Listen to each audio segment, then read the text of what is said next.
All right, guys. Hi. Thank you. Thank you. Oh, there we are, Marcia. Now I see your picture, I think. We're working with it. There she is. Yes. Hey, everyone. Thanks for joining us on our Sunday gathering for Sk'aliCh'elh-tenaut's and Sk'aliCh'elh-tenaut's legacy. Continuing to meet for, as Howard put it, honor and respecting Toki's courageous spirit. And we're doing so by educating, advocating, supporting. So thanks for continuing to support us and join us every week. Just want to check in quickly with everyone just to let you guys know right up front. So I'm in California, really, really pretty right now. And I was here for my aunt's 80th birthday. And so you're going to see me skedaddle right before the top of the hour because I got to catch a flight. So if you see me leave early, that's why. But we won't miss the Sunday. So let's check in with everyone. I'm gonna go ahead and just go right over to the new face on the screen. Maria Papadopoulos, thanks for being with us. How are you? Hi, everyone. Thank you for having me. I'm so excited to be here. First time on the screen. Of course, I've been following TokiTV almost since its beginning, and I'm so grateful for this show, for everything you've been doing, for all the information that's been shared. I'm so happy to have you as pod going through all the emotions, ups and downs, and I really needed you, and I'm so thankful. Thank you. Thanks so much, Maria. And we're all familiar with names we see on social media, and I feel like I know you, and I think I've been on one other meeting with you. But thanks for being with us, and you're welcome to be with us whenever. And just for those folks watching, please, you guys are all part of this pod, like she said, and come join us so everyone can know who you are. So let's check in with everyone else. Deb Cruz. I really like that intro. Thank you. I really do, and I like that piece, and I appreciate the she is well, she is whole, she is home. And it's there's a lot of shit happening in the world, and it's been tough to stay on hopeful spirits, but we're gonna do what we can. Thanks, Deb Cruz. And you're going to be the wizard behind the screen here soon, as soon as I pop off. So I'm always comforted. The show does not work without Deb Cruz, you guys. So if Deb's not here, even if I'm pressing buttons, I'm panicked. So let's go over to Stephanie. How are you today? I'm good. Welcome, Maria, to the bunch. And I know we've all talked to you text, but cool to see your face. Thank you. So happy. And happy Sunday, everyone. Deborah? Hi, friends, family, beautiful people out there. I'm a little under the weather, so if I turn off my camera, don't be offended by it. But just still got to be here for our sweet girl and the future that she's going to create. I love you guys. Mwah. Thanks, Deborah. And Marcia is now part of TokiTV, if you guys didn't know, and she kind of always has been. So thank you, Marcia, for being with us today. How are you? Thanks for having me on. It's good to see everybody's beautiful face. I'm good. It's freezing here in Central Florida. We were in the 30s last night. Oh my God, we're not prepared. But it's a beautiful day. We'll be 80 next week, so we're on a yo-yo scenario. But it's good. I'm busy getting ready to do a talk in a couple weeks at U of M in Miami, and maybe sneak a peek and see what's happening next door. But all is well. Doing really good. It's good to be here. Awesome. Thank you. Thank you. And Howard, our Professor Howard, check in and see how you're doing, and then tell us about yesterday. Thanks. Yeah, I'm doing fine. It's a cold and drizzly day, and that in the Pacific Northwest is a beautiful day. Um, so, and I too want to say I love that intro. It's just a beautiful light tone that says everything we like to say. And welcome, Maria, to our midst, and Marcia as a regular Toki TV. That's wonderful. And I do want to hear more about the talk that you're going to be giving at U of M. Well, you want me to talk about? We haven't heard from Christina yet. So, I mean, do you want to hear about the Yeah, Way of the sure. Whales? Yeah, let's hear about Way of the Whales, and then we'll check in with Christina because she's going to tell us about some other stuff too. So let's check in on Way of the Whales first. Okay. It can be said in many ways, but it actually is Ways of Whales. And it went off beautifully. There's 1,000 moving parts to it that have to come together and be organized and ready, and 1,000 things that can go wrong, big and little. But fortunately, only a few little things went wrong, and it basically came off very well. After the intros and the thank yous, I gave my talk on Toki's legacy, which was a sort of a reflection of her life as we know it. And Marcia really knows her better than anyone. She was very close to her. So from my distant viewpoint, I went through our involvement starting in 1995, which was really based on the science, just to show that that's how we felt we could tell her story, is from the way we approach things, which is to do the research and compile a bibliography and a history of previous releases, and to interview everybody we could who had anything to do with captive orcas, even the people who captured them, and try to understand everything that we could about her. And then I went on to the lead up to August 18 when she passed, and how sudden it felt, and then the mystery. The real scientific, to me, mystery of her family gathering on the west side of San Juan Island, right under the Lime Kiln Lighthouse webcam. So recorded. And to me, at some point, I'm going to play that for you, but maybe next week, the week after. But they seem to know. They seem distressed. They seem to be individually grieving. That's a lot of projection, maybe because that's what I was doing. But it to me, it just really opens up a mystery. So anyway, that it went off. I don't know if it went well.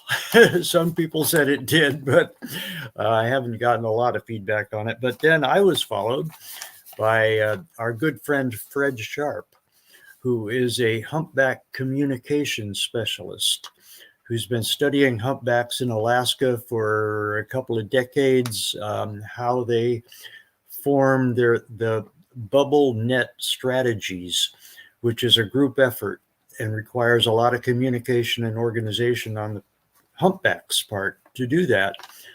And he led off with his collaboration with the SETI people, the Search for Intelligent Life in the Universe.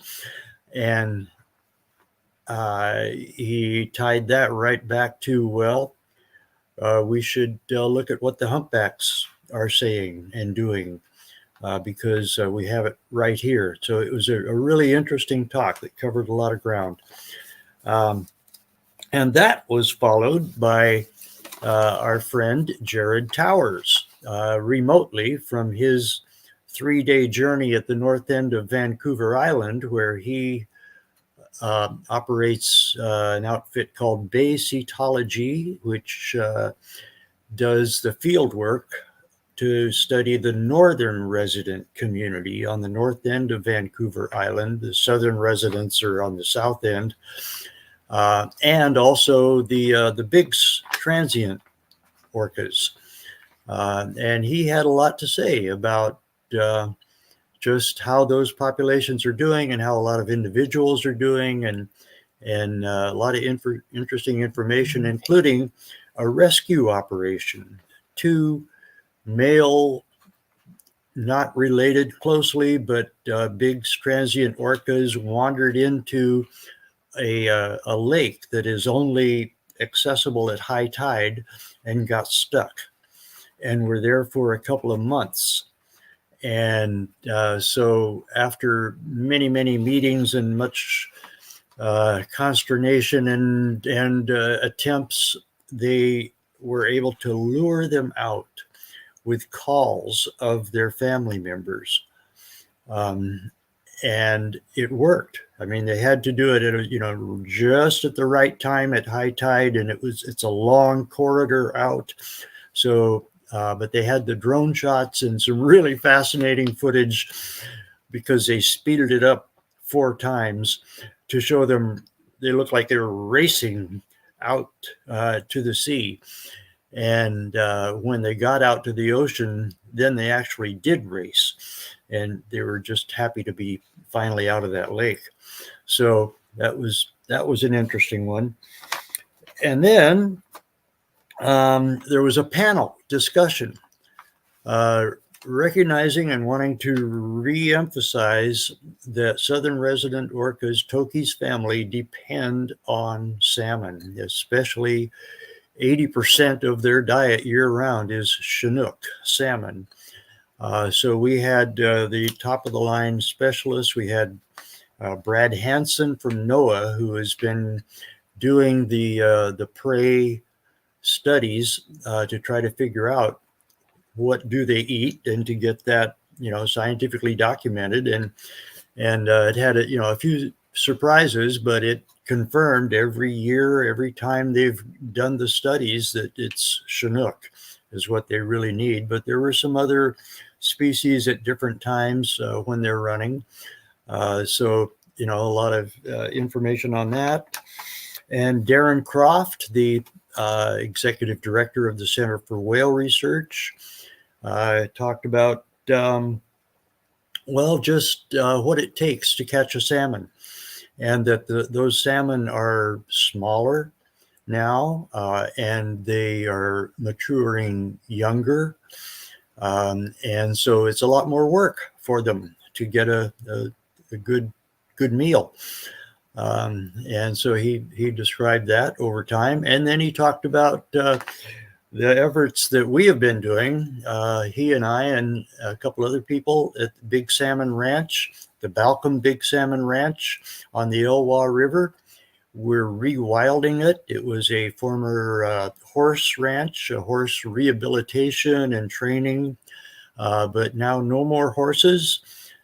So we've taken down probably a mile of fences, corral fences and paddock fences, and so the elk now have full run of the entire place, and they've been back every couple of days. It's great. We see them on the security cameras right there at the front door. I mean, they come right in. It's great to see.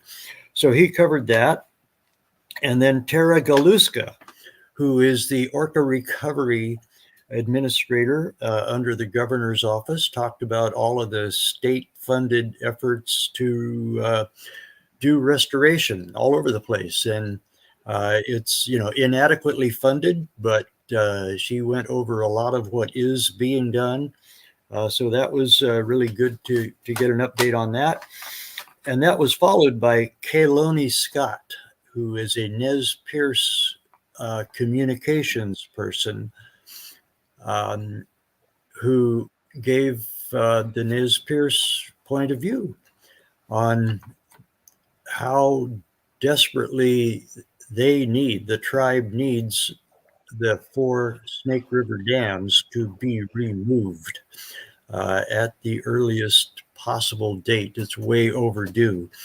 And she just eloquently and very personally described the tribe's need for the salmon to have full access to that wilderness that is mostly Nez Perce land. So that was very inspirational. So a lot happened. A lot was said. It was all recorded. It was also, Awesome. broadcast. So we'll be able to watch it anytime. That's all, I was just going to ask that. So some people were commenting on how appreciative they were that it was hybrid, that people were able to attend. If they couldn't attend in person, and then with the recordings, how will that? Because people are asking, was it taped? How can we watch some of these presentations? Will they all be compiled into one thing or separate? Oh, they definitely will. In the next couple of days, our techno wizards, Trevor and Karina, are putting that together.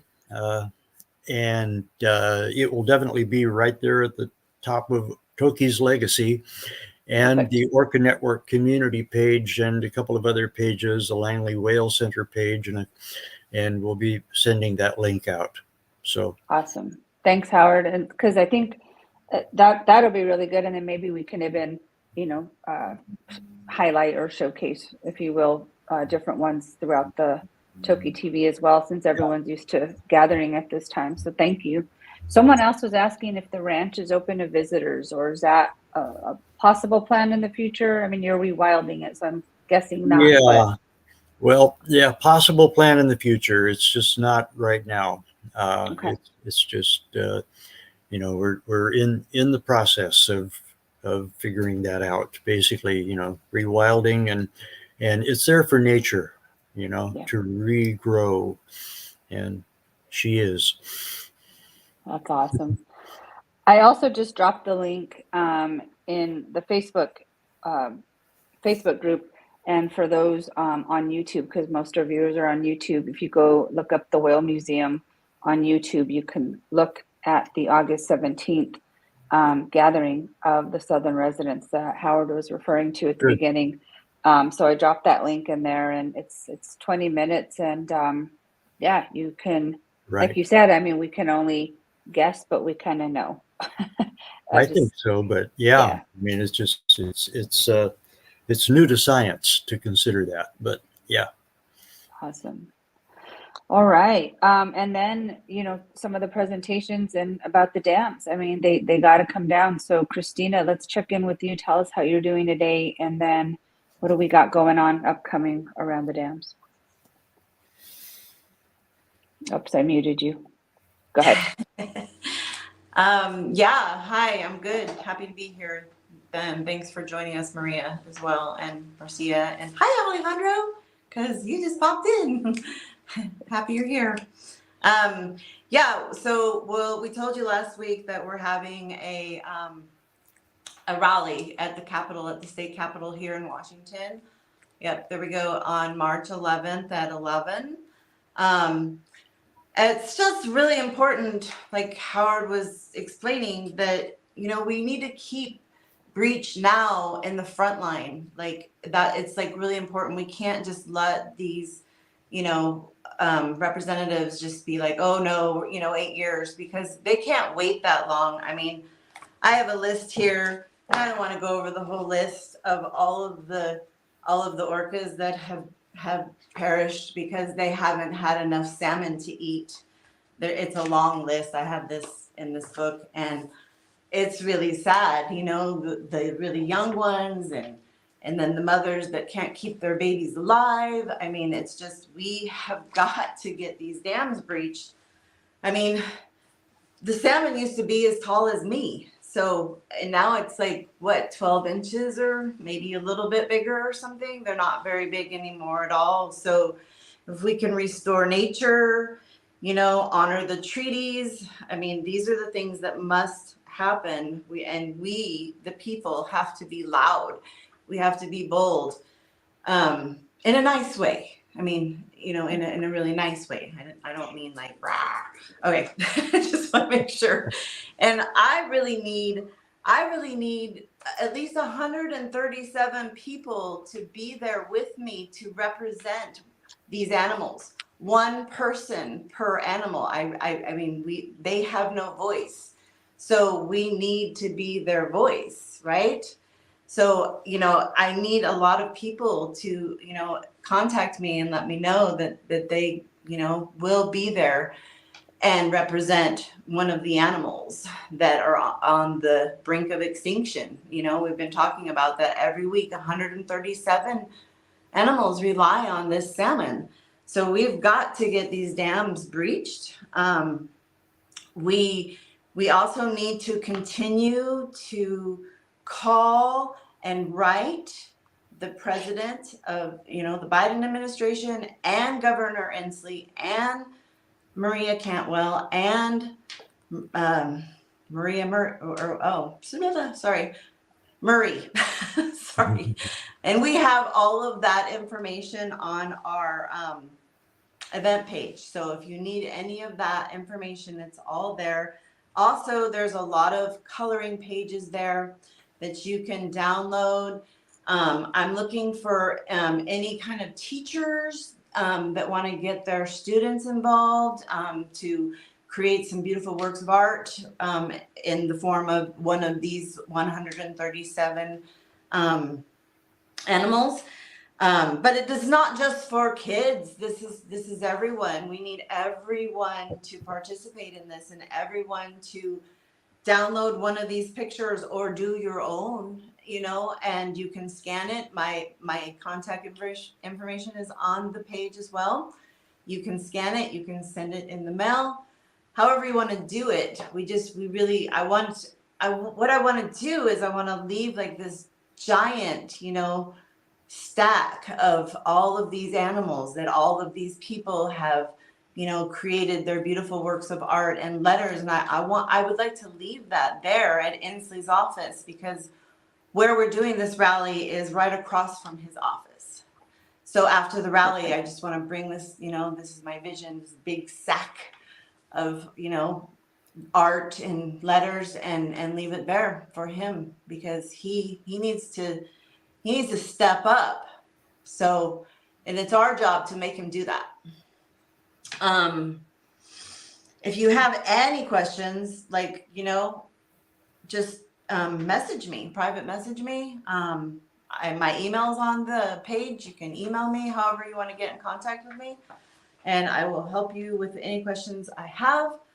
It's kind of a work in progress. We are also looking for some costumes to borrow if anybody has costumes, because I would like some of the keystone species to be larger than life, like, you know. so yeah, I think that's it. I want to. That's awesome. Keep the faith. Keep the faith. I just want to say that again. Keep the faith, because we have to. You know, we can't let these guys go extinct, because it's forever. Thanks, Christina. And if you guys are wondering about the page, there it is, Breach Now. So if you guys are not following that page, please do. It's all the information that she's talking about, plus the coloring pages she was talking about. You guys can disperse. And again, that's a good way to educate, is to share coloring pages with the youth and have them learn about these species. We're talking about the 137 species that rely on salmon. So I, real quick, because Alejandro did pop in a little late, I do want to check in with you, Alejandro. How are you doing?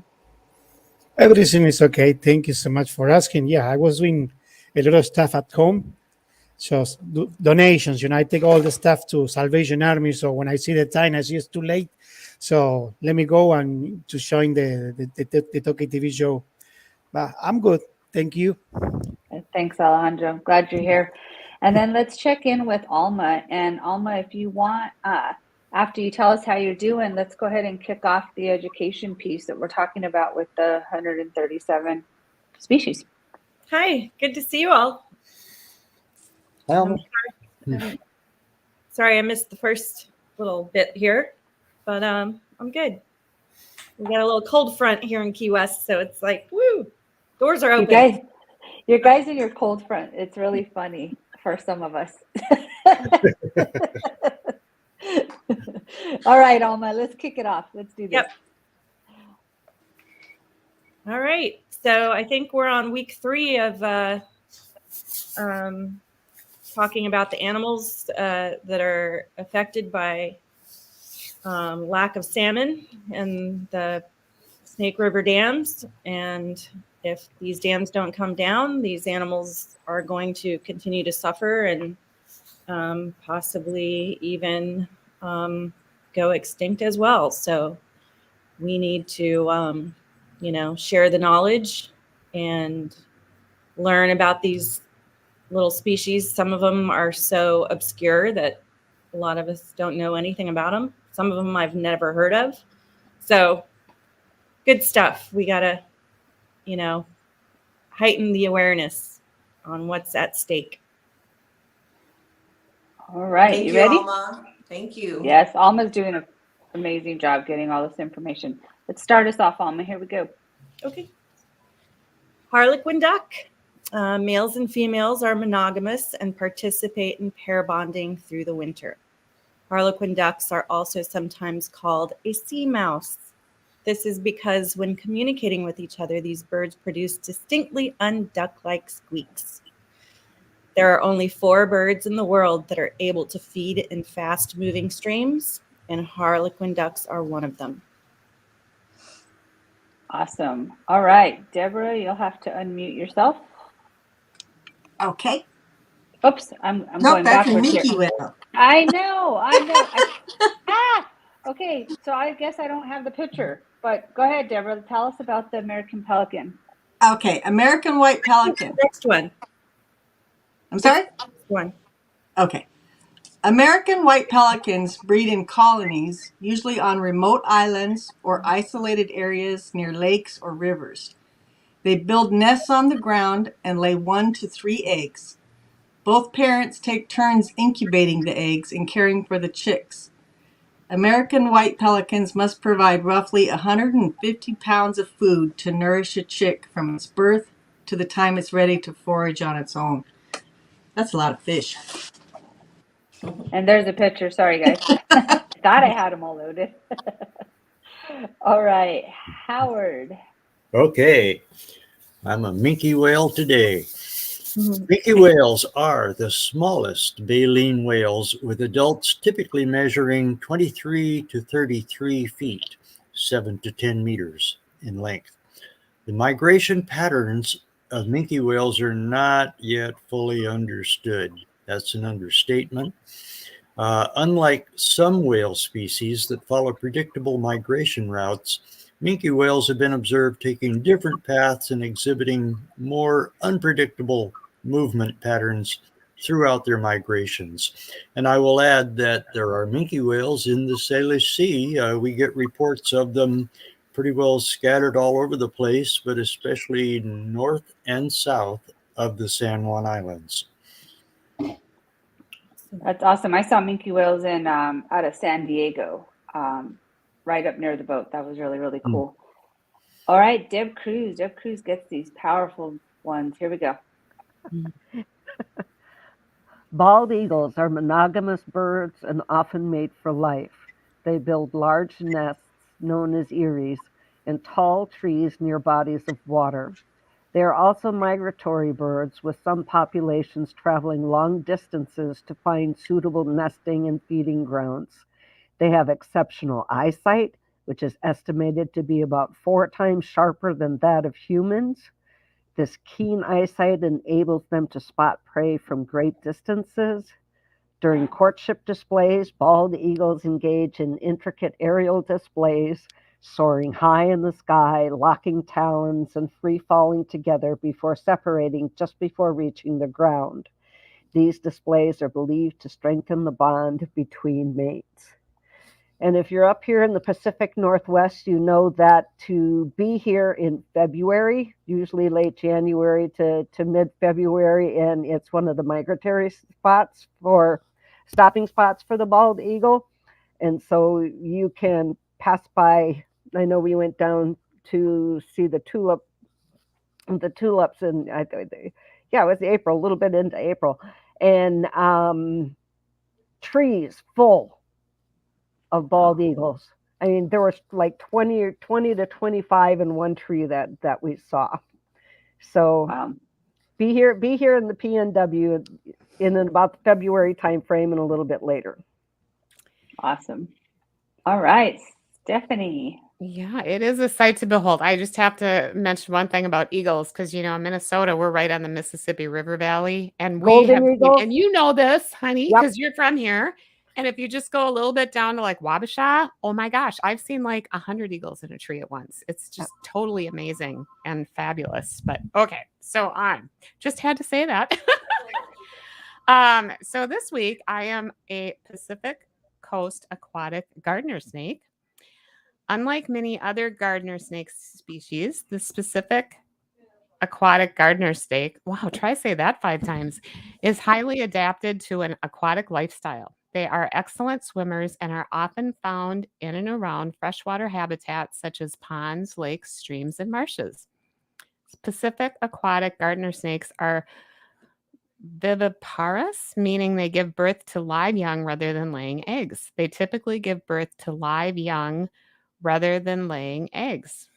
They are fully formed miniature snakes when they were born. So, yeah, that is awesome. That's really cool. I love learning some of this stuff. There's a sentence like 2 times in that last paragraph. I'm like, didn't I just say that? We wanted to emphasize. I know, right? They specifically have those babies. They don't lay eggs. So that's wild. Yeah, I never knew that. So cool. Awesome. All right, Christina, you have the next 2 in a row. Here we go. I'm a Caspian tern. The Caspian terns are the largest species of terns in the world, with a wingspan of up to 4 feet. They are excellent divers and can plunge into the water from heights of up to 100 feet to catch a fish. Woo! Caspian terns undertake long-distance migrations, traveling thousands of miles each year between their breeding and wintering grounds. These birds are strong and efficient flyers, capable of covering a long distance relatively quickly. They often travel in flocks, which provides them with safety, navigation cues, and social interactions during their journey. And they're really pretty. And then I'm a blue heron, and blue herons are majestic wading birds known for their tall stature, long legs, and graceful movements. They can stand up to 4 feet tall. They use a unique hunting technique called the bill hunting. They will stand still or move slowly in shallow water, patiently waiting for a fish to come within striking distance. Then, with a quick thrust of their beak, they spear their prey. Blue herons are known for their elaborate courtship displays. During mating season, they engage in a dramatic ritual that involves stretching their necks, flapping their wings, and even offering sticks or twigs to their potential mates. And also, if you disturb them at night, they sound like dinosaurs, and when they're babies, they look like dinosaurs. So I've camped on the islands and heard them at night. Whoa. That's awesome. Yeah. So they're really cool though. Super cool. Thanks, Christina, for representing those guys. And then Marcia is going to represent the coyote. Coyote. I actually really love coyotes. We have them around here too. These animals play an important role in ecosystems by controlling populations of rodents and other small mammals. They are excellent hunters and have been known to display clever and cooperative hunting strategies. One of these strategies is to enlist the help of a badger friend. When hunting together, coyotes and badgers display remarkable coordination and communication. They have been observed engaging in synchronized hunting behaviors such as simultaneous approaches to different entrants of a burrow system. So that's really cool. And on a side note, I have seen trail cams with coyotes and badgers like cruising together. So that's pretty neat. I didn't know that was common. So yay, I'm cooperating together. Thank you. And then, so you may think it's Maria's first time, but even though it is her first time joining us on the show, she had homework. So Maria, here's your animal. Yes, I'm a cute little water shrew. The water shrew is most unusual amongst mammals in possessing venomous saliva. The mild toxin secreted into the saliva in the mouth helps to stun the prey.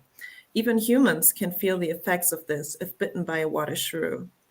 Even though the shrew's bite rarely punctures the skin, a red rash appears at the site of the bite, which is sore to touch.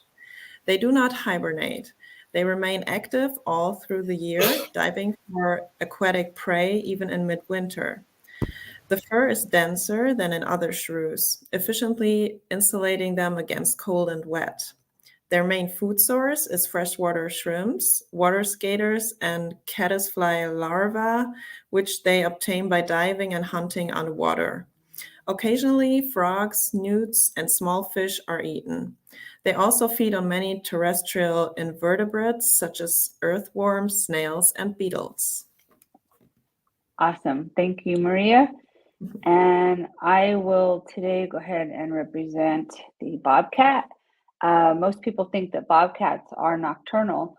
Although they may hunt day or night, bobcats are actually considered, I'm going to mess this up, crepuscular because they're most active around dawn and dusk. Bobcats are known to be fierce and cunning predators. They're also incredibly patient, stalking their prey up to 7 miles. That's crazy. Stalking their prey up to 7 miles away before making a move. A single bobcat can have as many as 6 different dens. Each of these dens will serve a different purpose. They will have a den throughout their territory, so they always have a place to stay when on patrol in their range. I thought that was pretty fascinating to know they have 6 different dens. So like they have a living room, they have no, I'm just kidding. But they really are able to like have their whole territory and little places for different purposes. I think that's fascinating. Thank you, Alma. And I know we go through those kind of quickly and it takes a lot of work to do the research and figure out what are the facts that are, important for folks to know, also a little bit fun. So Alma, you're doing an incredible job with this education piece. So I just want to hands up to you. Thank you so much for putting this together for us every week. It's easy for us to read them and pop them on the screen, but you're the one doing all the legwork. So thank you so much. You're so welcome. It's always a pleasure. I love figuring out these cool little facts. So That's awesome. thanks. So I just want So much, Alma. You're doing a great job. Yep. Couldn't do it without you. There's some conversation going on in the chat about, should we be promoting farm-raised salmon? Some people are just asking, is that a better choice? And Deb Allers is on it, answering her question. So I'm going to let you know that no, salmon farms are very bad for the environment, spreading disease to native fish and putting pollutants into the water. So no, let's not. Definitely, we do not promote farm-raised salmon. Alexander Martin in Canada has been doing great work in opposing salmon farms in BC. So thanks, Deb Allers, for answering some of these questions in the chat. She'll be on here soon. Christina, who else is coming on? We have a guest. Karen Davis is going to come next weekend. Yep. Talk to us about her activism and she has a band and they do a lot of songs for everything, really. I mean, she's great. I'm really looking forward to having her on. I hope she'll bring her guitar and sing for us. I'll ask her to. Oh, get some live music going on. There you go. Live music on TokiTV next week. That sounds fun. That sounds really fun. All right. So 1:45, we have a few more minutes. We asked Marcia, just, we're all here gathering for Sk'aliCh'elh-tenaut's legacy, and it was Toki that really has brought us all together. So, Marcia, I'm going to unmute you, and I just want to see if there's anything you could share with us just about her beautiful personality or a story that you might want to share with all of us today. Wow, there's a lot,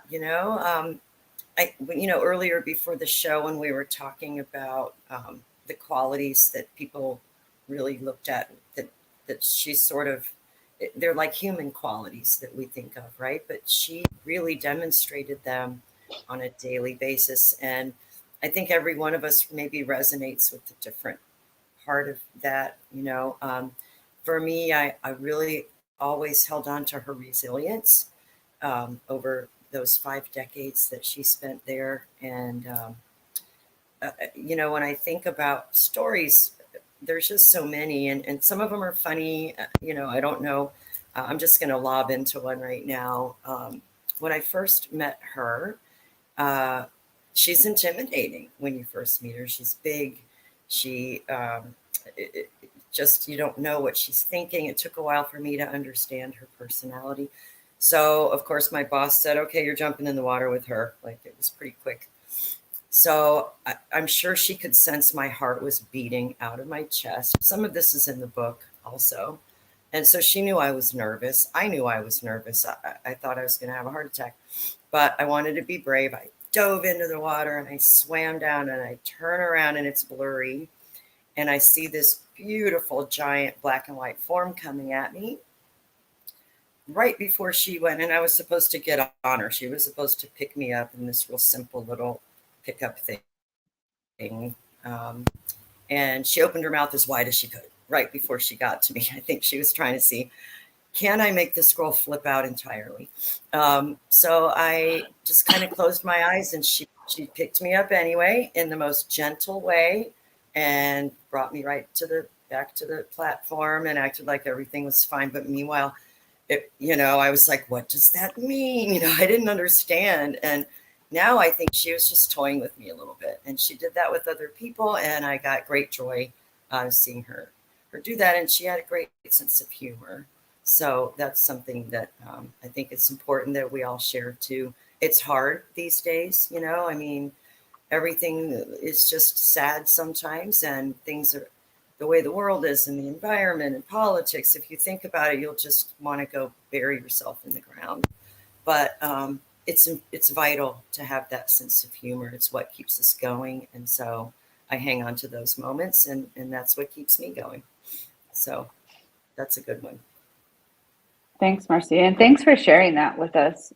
Like Howard said, at the beginning, you out of everyone here has spent the most time with her. And so to hear those things, those memories, to be able to just kind of go back there with you, and just, I could see her doing that. I could totally see her doing that. Like, let's see if I could freak her out.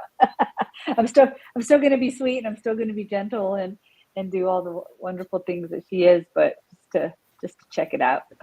And, awesome. and after that happened with me, I saw the potential. Like, she's going to do this to other people, I'm sure. And she did. And when some of them would swim out, I'm not doing this. That was terrifying. And so it worked.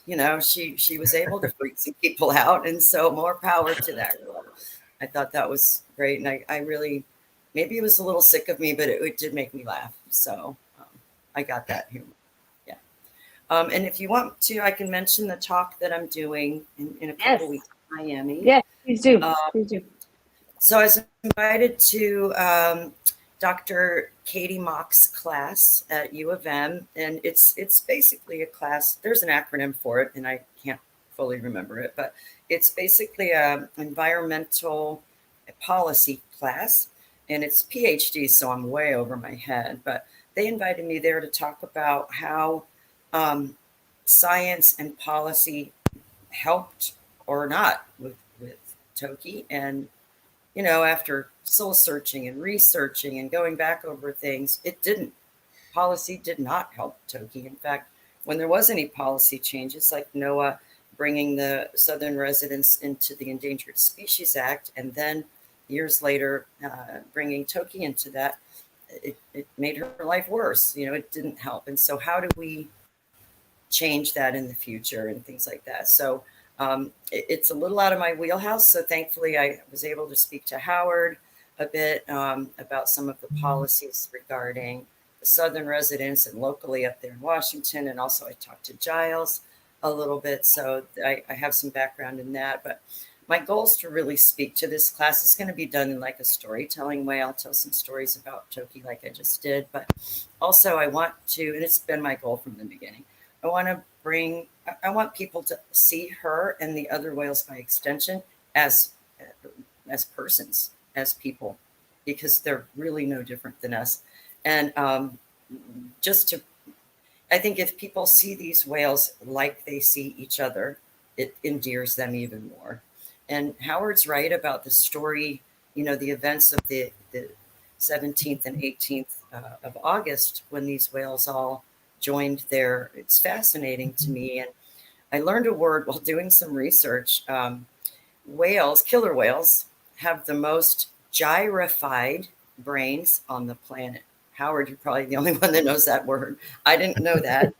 And basically, the convolutions in the brain itself, they have the most of those. And that's a sign of like extreme intelligence, but also things that we don't understand. And maybe long distance communication is part of that. We don't know, but something we need to further find out why, how they could possibly know that. And that brings them into a whole different realm of being, in my view.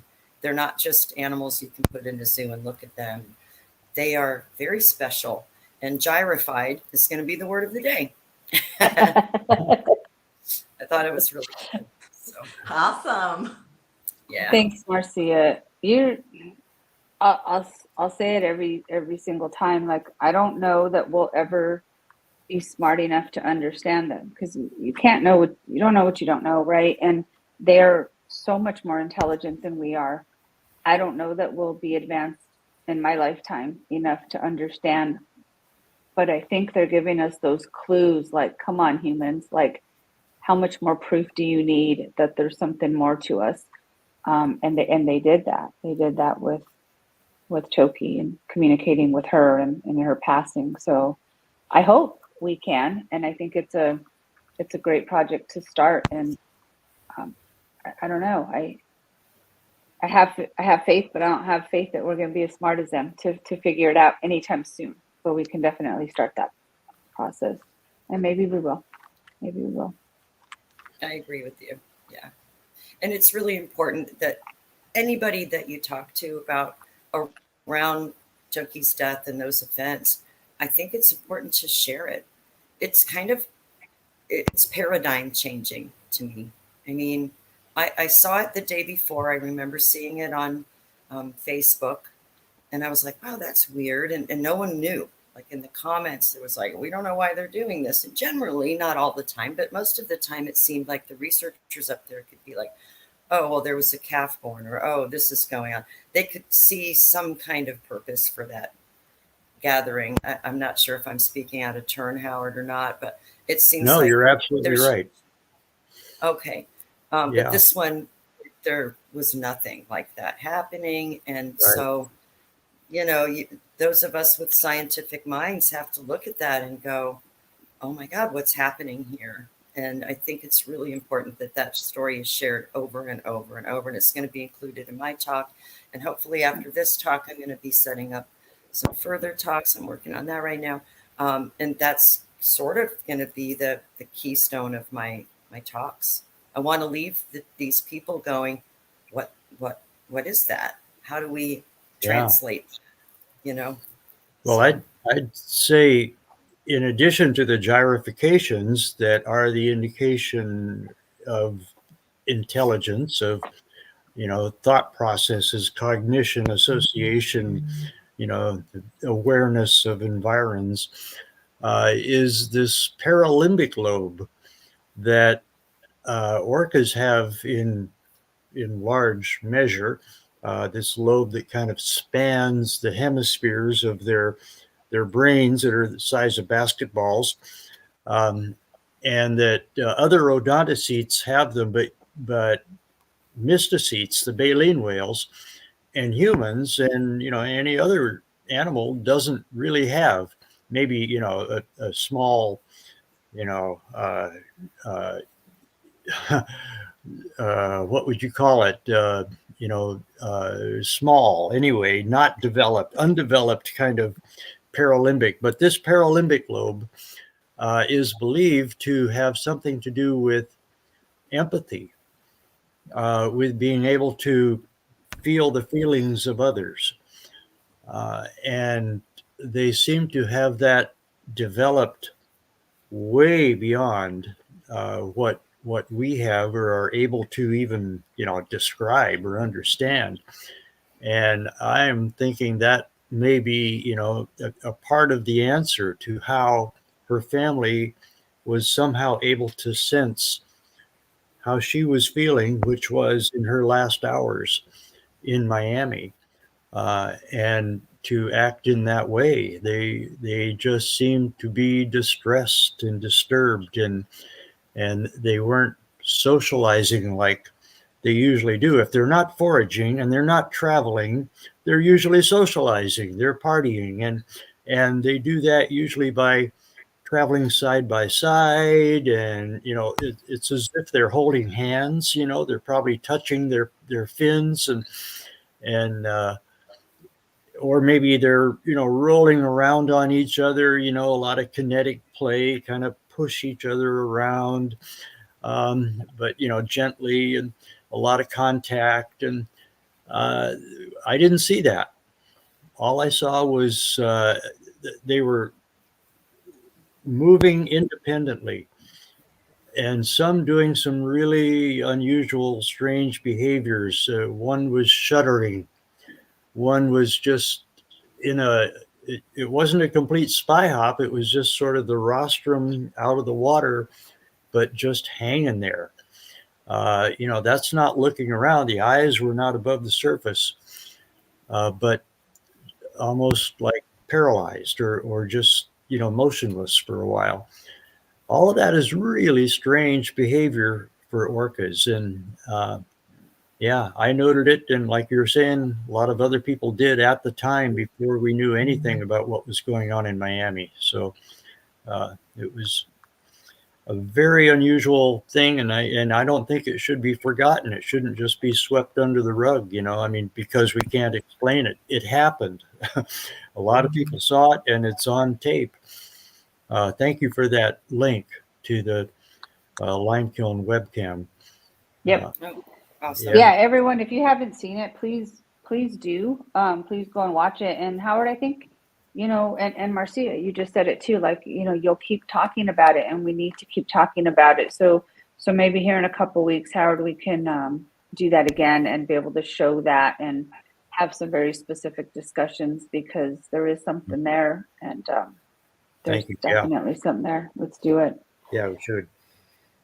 I love that. Guys, we're coming up on the time. I want to thank everyone again for joining us.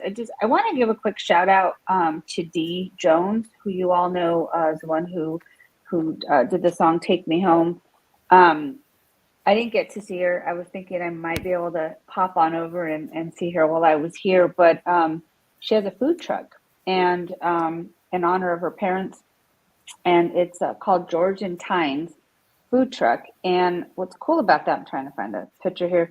She's going to be introducing her fruit punches on her food truck, and just tell you the names of these drinks: Toki, TokiTV, Ocean Sun, Corky, Ulysses, and Blackberry.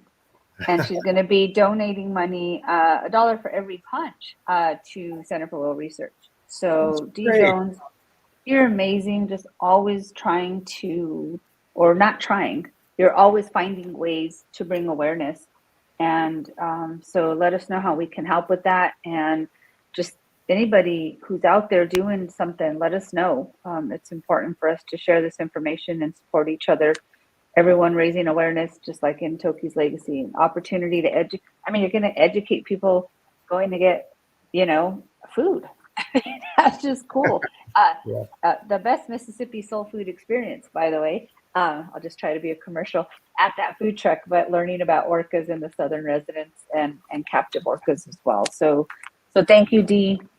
We appreciate you. Christina, one more time, wrap us up with what's happening March 11th.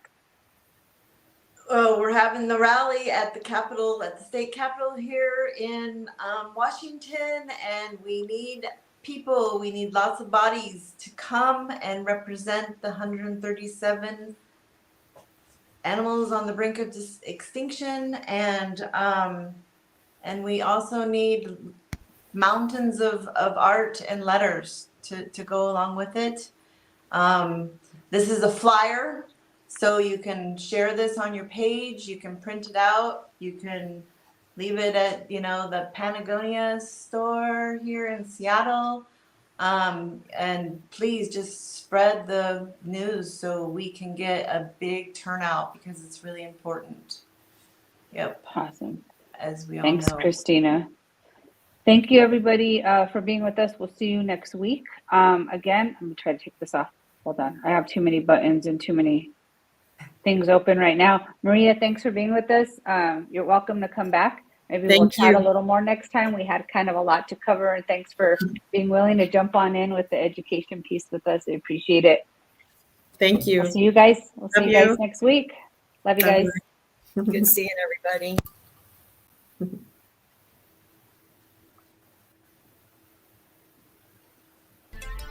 Toki, Ulysses, Corky, and the 55 plus orca that's in captivity. This song is dedicated to you.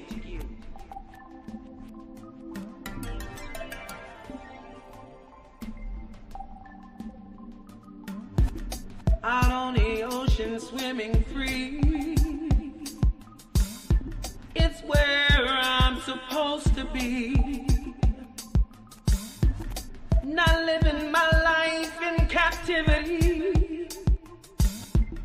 That kind of life is not for me.